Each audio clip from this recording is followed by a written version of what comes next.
I finally found one.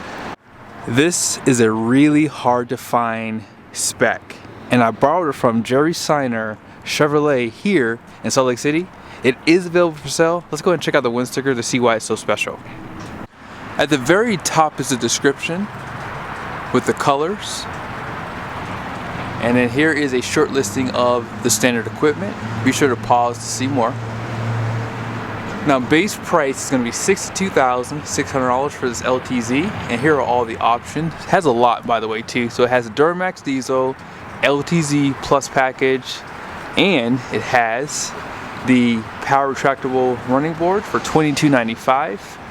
Z71 Chrome Sport Edition is that very hard to find package. I've only seen this truck one other time, and it's sold before I could do a video on it. For $19.40, gives you the painted bumpers, which is an option on LTZ, so keep that in mind, but it still keeps some of the chrome trim, 20-inch wheels, all-terrain tires with the trailering app. Technology package, Gooseneck, LTZ convenience package, multi-flex tailgate, and Z71 finish off the options alongside those clearance lights. Destination is $19.95 with a total price of $85,000 even. I don't think I've ever seen that before. That's pretty cool. If someone wanted to buy a truck and they told the dealer, I want to be under $85,000, all they would have to do is discount the truck $1. That is pretty funny. I've never seen an even number like that on any car that I've ever reviewed. It's pretty crazy. So the Chrome Sport Package is perfect. I'm not a big fan of Chrome, but I will say I would consider this truck, and it's really in part to the bumper. So that's the sportiness of this package. They paint the bumpers, and you guys see right here, they add this white trimming on the front grille. A little bit of chrome. You do have the option to do the black essentials package to black this out. More chrome on your hood scoop here, and I think white is perfect with this trim.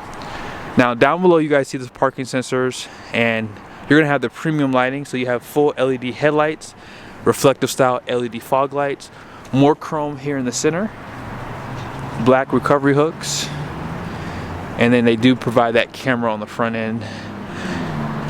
But yeah, all in all, what do you guys think? Is this a nice truck or what? I think it's perfect. So here's the 20-inch wheel. They do provide the Goodyear Wrangler Trail Runner ATs, LT 275 6520, so 34 inches tall, has 3,750 pounds of capacity at 80 psi, load range E, fabric material for the liner, Rancho shocks with the Z71 package, independent front suspension. This one did have those really expensive power to the pole running boards. I almost wonder if it's just better to skip those if you want an LTZ and just get aftermarket, because I think you can get them for about $1,500 and maybe take a couple hours to install, so something to consider. But here's some of your badging there, your mirrors. Nothing really changed with these since 2020. Chrome on the door handles and on the bottom of the windows there. You have that smart key system. They also give you a little bit of chrome on those running boards too. And then here is that 6-foot 10-inch bed. This one also has a liner out back too. And because this is a 3/4 ton, you have the 5 leafs in the main pack, more Rancho shocks, no overloads unless you get that max trailering package. 36-gallon fuel tank, 7-gallon DEF. And of course they have their steps on the side of the bed, even out back. More parking sensors, class 5 hitch. There's that multi-flex tailgate. And I would probably skip this personally, just because when you skip this option, it does give you a power up and down tailgate availability. So just keep that in mind. Now let's go and step up. They do provide this handle here. You have that 4 and 7 pin bed lights right there. Fifth wheel prep package is slightly behind the axle, and they do provide the 2 cameras right here. Power sliding rear glass with defrost. This truck did not have the sunroof, however, as you guys probably saw. But you can see those clearance lights, which personally I wouldn't buy a truck without those. That's like the one option I would definitely need. 400 watts of power in the bed. And the spray-in comes alongside of that fifth wheel prep package. They do provide these camera inputs here for your trailer, and then 7-pin right there. 342 rear end with the automatic locker, and then there's your spare.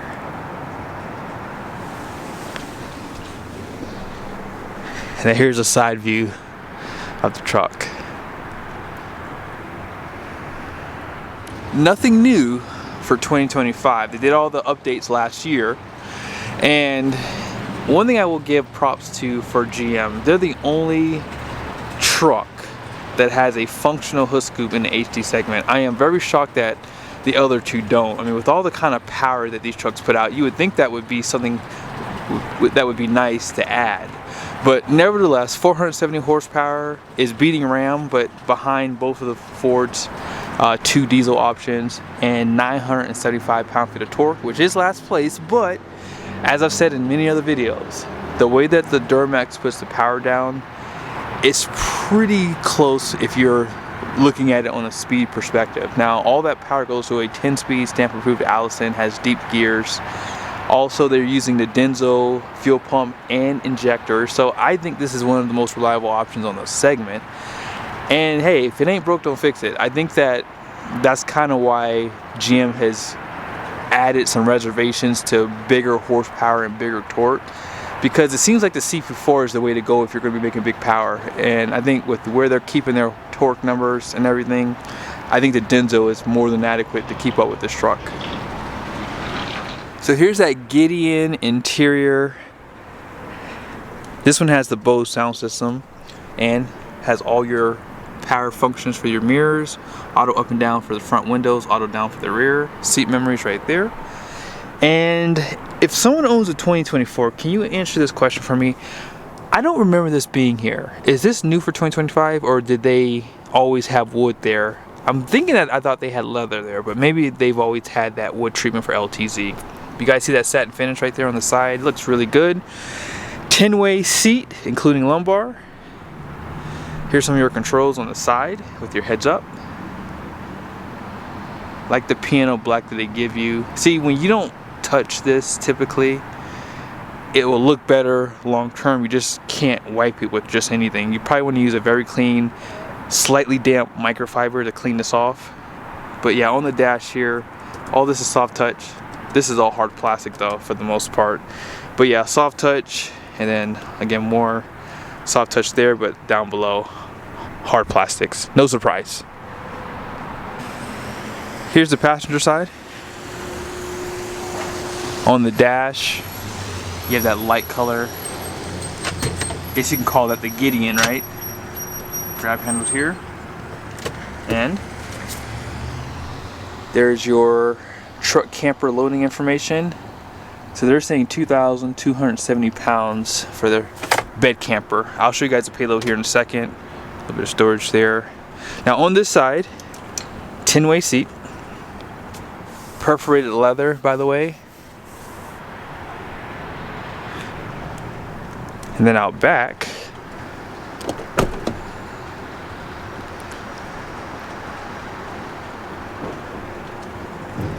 $60-40, a little bit of storage down below.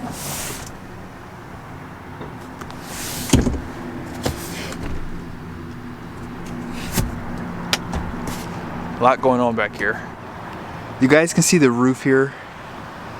This is the only way you can get a darker color roof for the LTZ. You have to get this interior color. If you get black interior, they give you a lighter color roof. Outboard heated seats, 2 USBs, air vents, and then seat back pockets, flat floor surface. When you open the door, it shows your Z71 badge right there. And it does give you animations on the screens too.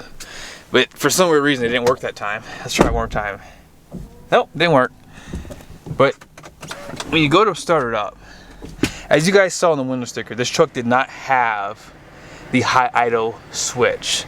And I did a video on this saying you can add the high idle switch after the fact. Now some of you guys have said in the comment section on that video that you already had a high idle switch, whatever.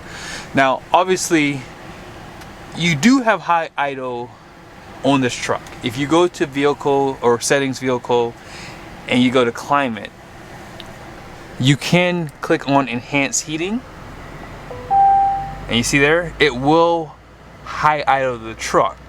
Now, one thing I'll tell you is, I prefer having the manual operation of it because you can set it at the 900 RPMs or you can go all the way up to 1200. This is not high enough personally to get this engine up to operating temperature. So I personally would rather have the option to get it a little bit higher. So if you were to put it in park and use this, that will not work for your high idle switch. So you have to get that installed or get it ordered with your truck, which is probably the better way to go, because after the fact it's probably going to be more than what it would be from the factory. But on this interior, most of you guys know you have these larger screens, 13.4, 12-inch here. This one does have that optional heads-up display too. Is it even on actually? I don't see. Oh yeah, it is. I can see it right there. Let me just clean the windshield. You can see a little bit better that way. And they have a little bit of information. I don't always go over this with you guys. I think that GM kind of got beat at their own game though. Ford's is a little bit better because they put the time up there, the temperature, and I prefer that type of information up there.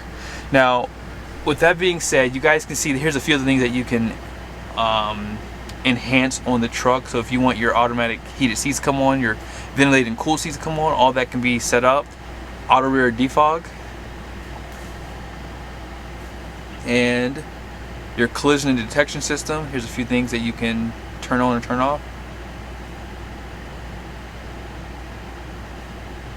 And something else that might be of importance too, your power assist steps. Like if you go off road or if you're parked in an area where you could damage them, you can turn those off from coming out, or if you want, you can actually deploy them inside here, and if you want to wash them off, you can do that too. Sometimes people do stuff like that with those. Seating position, you can do seat entry memory, seat exit memory,